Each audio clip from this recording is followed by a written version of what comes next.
Welcome to the Planet B podcast, where truth, transformation, and faith converge.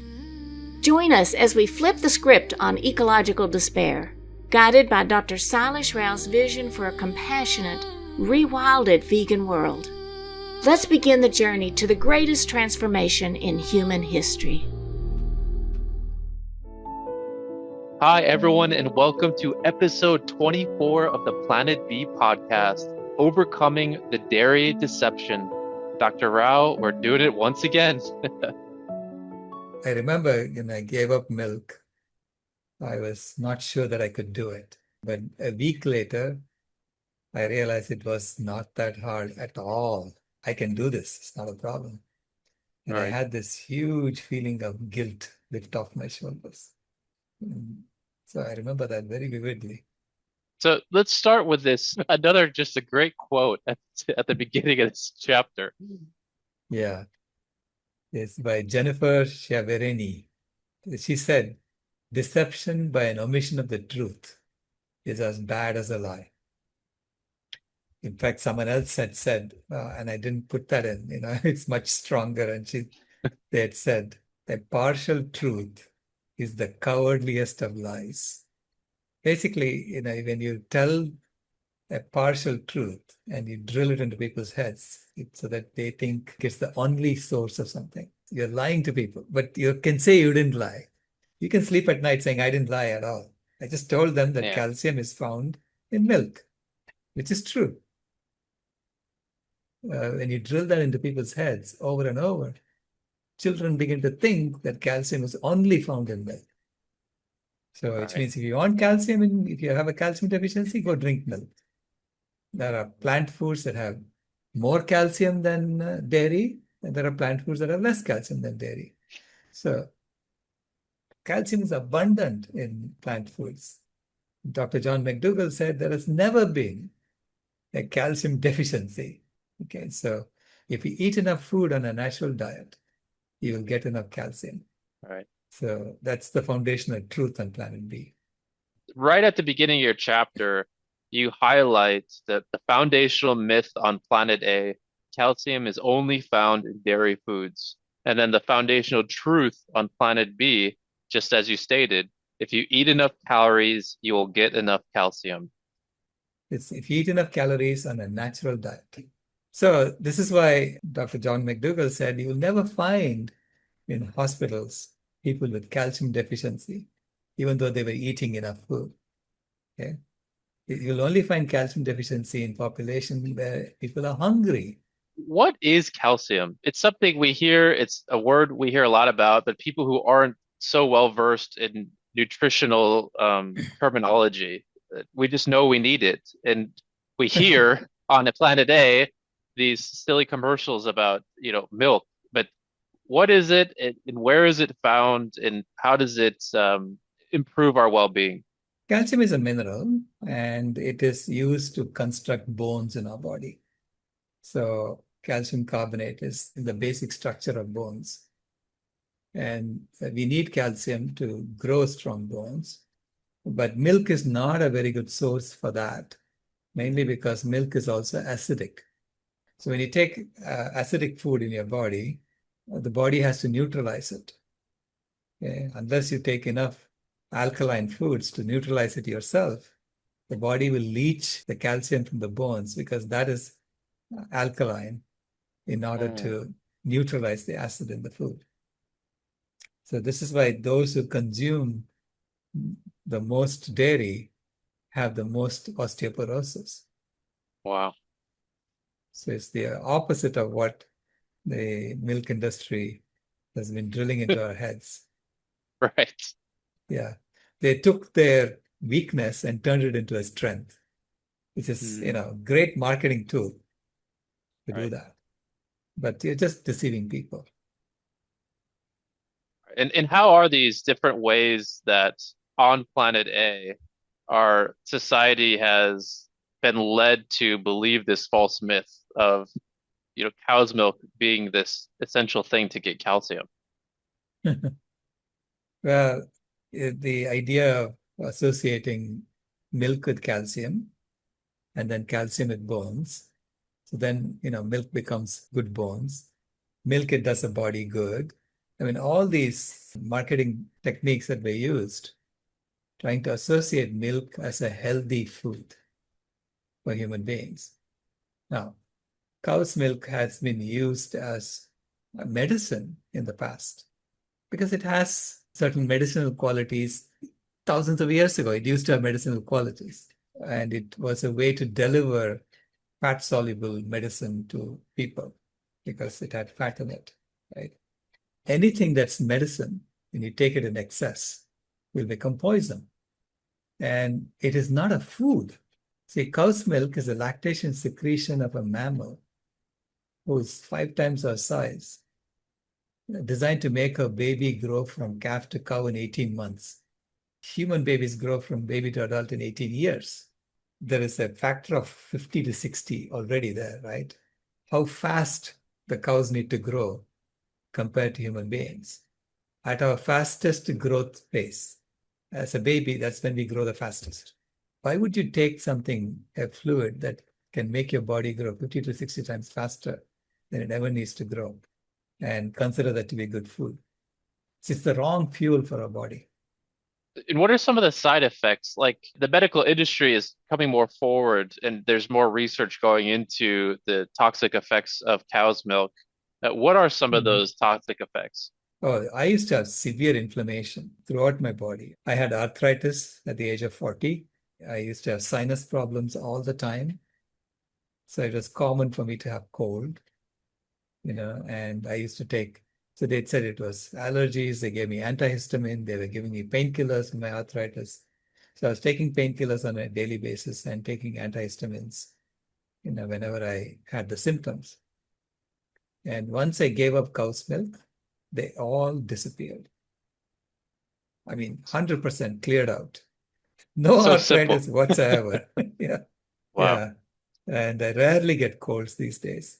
So it was always a reaction to drinking cow's milk, and I didn't know that. They call it lactose intolerance. It Right. literally is your body telling you this is not food, right? For the Yeah. majority of people on earth, our body tells us this is not food. Once we go to the doctor with our arthritis or inflammation, why is the doctor not asking us if we drink cow's milk and instead just offering us a prescription to try to mask the issue? Well, they're taught that. They're taught, Hmm. if you have these symptoms, deal it with this medicine. Okay? So they basically taught how to deal with symptoms. They don't do a lot of root cause analysis. If you think about how the modern healthcare system works, the doctor doesn't get paid if they spend more time with the patient. They get paid per visit, incentivized to get that patient out there as quickly as possible. It's Becomes like an a assembly line. drive-through. It's Yes, like, yeah, exactly. yeah, it's like the drive-through. Yeah. Because then you don't ask questions, you don't go and get to know people and figure out exactly why these problems are happening to them.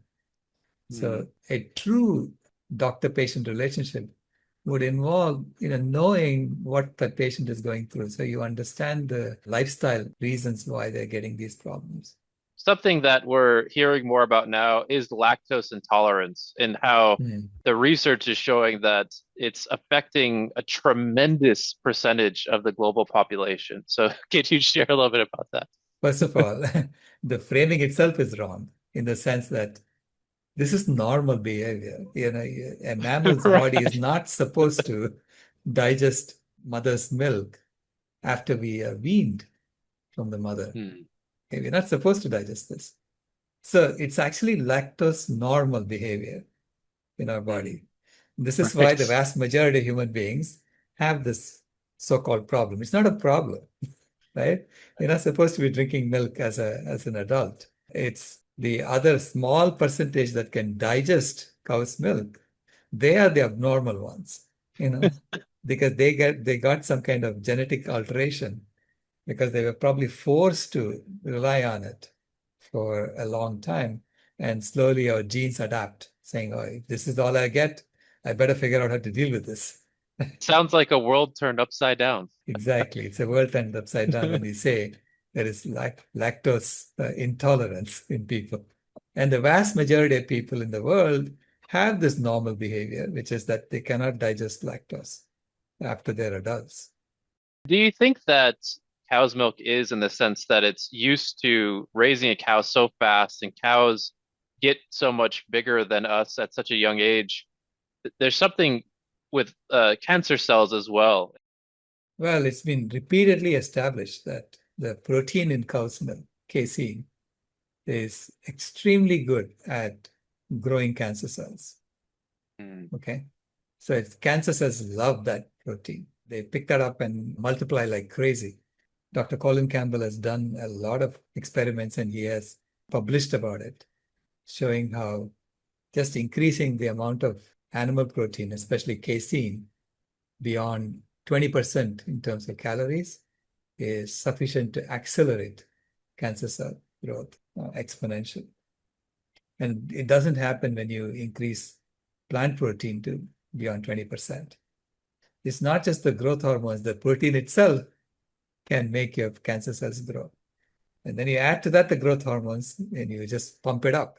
What is amazing is the human body is so good at overcoming these bad fuel you're putting into your body and somehow still working, right? I mean, we design cars, and if you in the car, if you go put the wrong fuel, it can break down and die. It won't work anymore. But the human body tolerates it for years. Yeah. In chapter 24, you highlight that not only is calcium found in cow's milk, but so is what you call a pus bath. Can you Hmm. share a little bit about the acronym of pus bath? Well, pus bath is an acronym for pus, urine, stools, blood, antibiotics, toxins, and hormones. And they are all found in every drop of cow's milk on the market, pretty much every drop. Because cow's milk it's not no longer a relationship between a cow and a human being. It's a relationship between a herd of cows and a human being. Because cow's milk gets all mixed up in the supply chain. Right. So it doesn't come from just one cow. It comes from multiple cows. In fact, a Mm. mixture of cows and buffaloes, all put together, right? And then when you mix it all up, there will be some cows that have mastitis. In fact, the percentage of cows with mastitis is it's an infection of the udder. And that comes when you stick a machine on an udder and suck every little drop, every last drop of milk from a cow. The udder gets inflamed. And so that inflammation leads to pus coming out of it, the udder.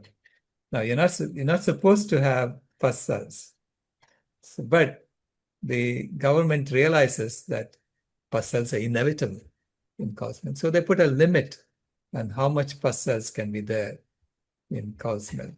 And different countries have different limits. The US, it's like 4.4 million pus cells per teaspoon. What? Yeah, 4.4 million pus cells per teaspoon of milk.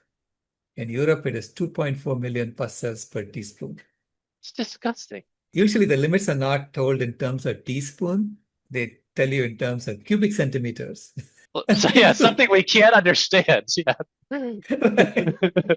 So I translated it to teaspoon so people understand what the heck is going on, Mm, because everybody knows what a teaspoon is. right. Yeah, it's 4.4 million pus cells per teaspoon in the US, 2.4 million pus cells per teaspoon in Europe. In Australia, there is no limit. And India is somewhere in between. It's just bizarre. Next is urine. I mean, the living conditions for cows are such that they're lying in their own urine, they're lying in their own stools. And when they get milked, they're supposed to be washed and then milked, right? Mm, Uh, but the washing is not always perfect.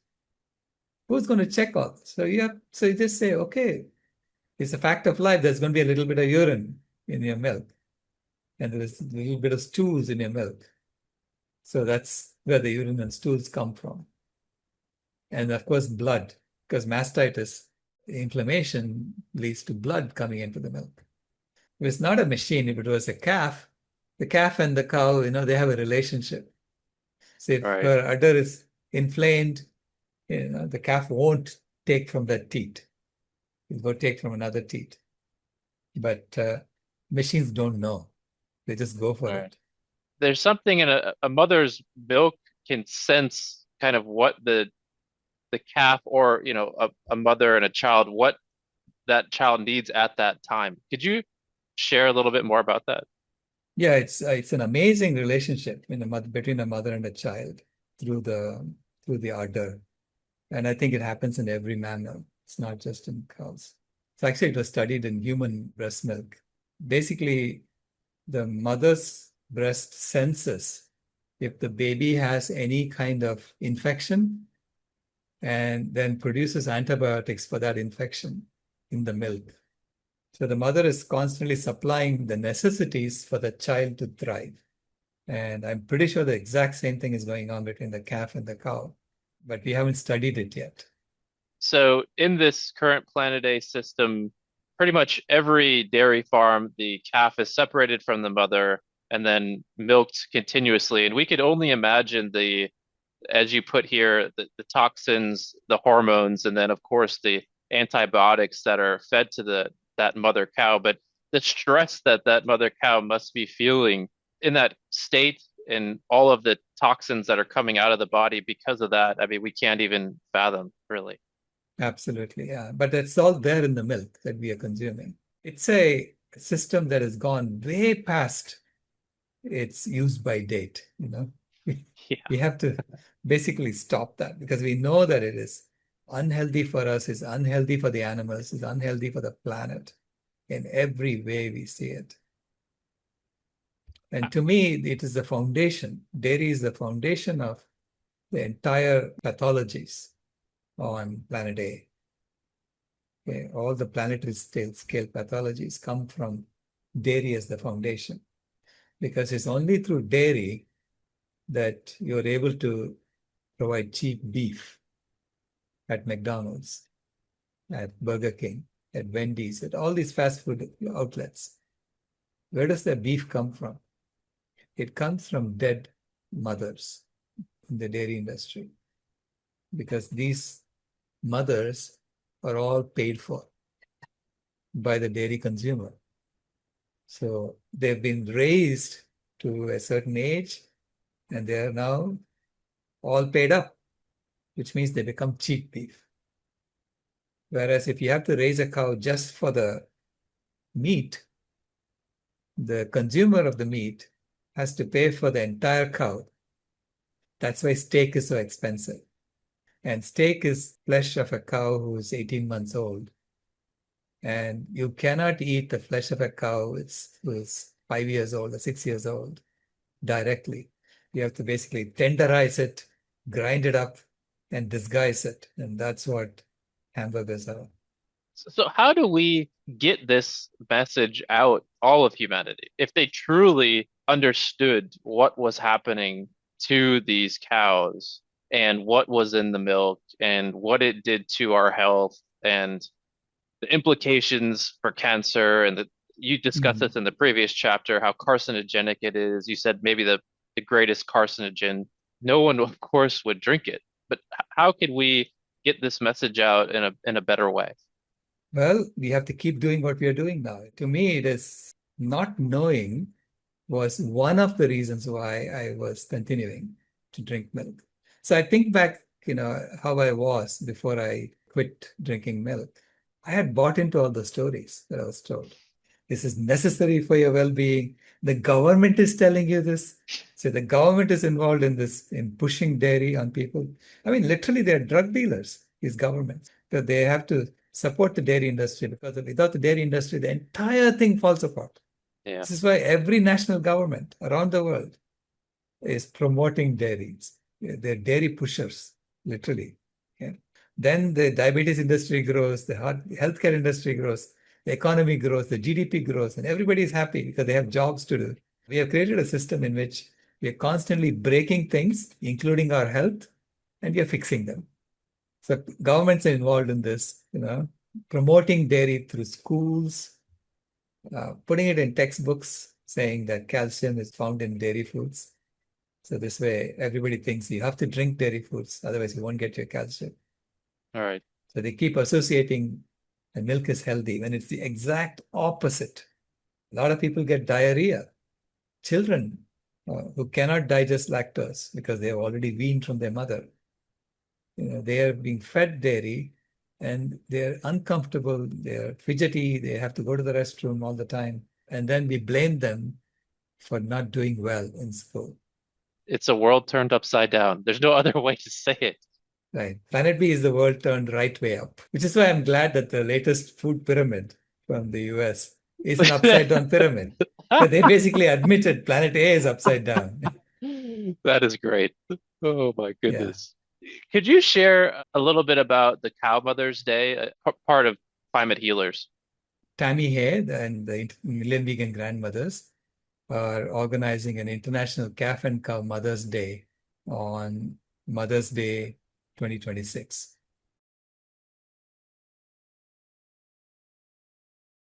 to honor the mother-child bond of every species.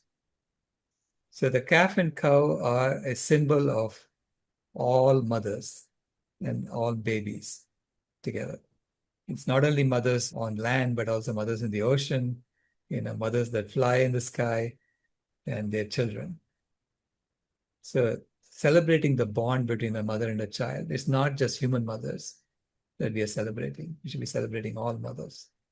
That's the idea. And then bring to light the plight of the mothers in the farming industry. It's not just cows and calves, but also, pigs and their babies are separated. Even dogs and their puppies are separated. Cats and their kittens are separated. So we have an entire system that's built around separating the mother and the child. We want to highlight the mother-child bond of every species. I think it's highly appropriate that the Million Vegan Grandmothers are spearheading this effort. Yeah. And how can if people listen to this and want to get involved, how can they get involved in the Million Vegan Grandmothers or the International Calf Cow Day? If you go to climatehealers.org and sign up for our newsletter, and you can check saying join the Million Vegan Grandmothers, and you'll be added to the email list. And the grandmothers meet, and we are organizing around this event for May 12th of this year. So then you'll be on the list that we'll be sending emails on. There's also a Google form that you can submit your artwork. You can set up an event to celebrate this locally and then submit that so that we can highlight that on our social media channels. So you want to create a crescendo of social media news about the mother and the child for Mother's Day 2026. That's wonderful. So right at the end of chapter 24, you state, it is a test of our intelligence as a species whether we realize that nature has now given us all the resources we need to create a vegan world and thrive along with our fellow earthlings on this planet. It's just a great quote. Yeah, it is, no? It's like, Yeah. are you a smart species? Are you an intelligent species? Right. Do you understand now that you see that the planet has all these pathologies showing up? Do you understand now that you have the power to actually change the life support systems of a planet, which means you own it, take on that responsibility? Because every species has a unique superpower. Nature never put anything in place that didn't have a purpose. So she's saying, okay, now that I've given you a purpose, are you smart enough to fulfill that purpose? And if we are not, she'll wipe us out. She's pretty ruthless that way. She's straightforward. But now she's calling us. Basically, I feel the love from Mother Earth, saying, look how beautiful I am, and you can maintain me. And wouldn't that be a great dance between us, humans and Mother Earth, if we could maintain her life support systems and keep her healthy forever? That's the role that we are being called to play. And it's a very important role. And I think it is wise for us to take up that role seriously. And it'll be a sign of intelligence when we do that. If we take that up, I'd say maybe we can call ourselves Homo sapiens, but even then, I would say, don't ever call yourself wise. As soon as you say I'm wise, you're no longer wise. So true. As we wrap up episode 24, is there any closing message you'd like to share with our audience today? There is a lot that can learn from the mother-child bond of a cow and of human beings. And why we have to give up dairy is so simple to understand because we're no longer children. We are all adults. We have to become an adult species. So thank you very much. Awesome. Well, thank you so much, Dr. Rao. And again, as always, we encourage everyone to please read the book. There is a Planet B, and it makes these concepts so simple. That's why I love it. And share it with your friends. Of course, share it with people who aren't vegan as well. And hopefully they can learn as to why we're taking this path with Planet B. So thank you all so much for joining us. Next up, episode 25 will be Gaining Independence from Colonialism 2.0. So another very fascinating chapter, and we hope you stay with us for that one too. So thank you all so much. Bye. This has been a podcast from Planet B, where conscience gets better reception. If you haven't moved here yet, we thank you for visiting.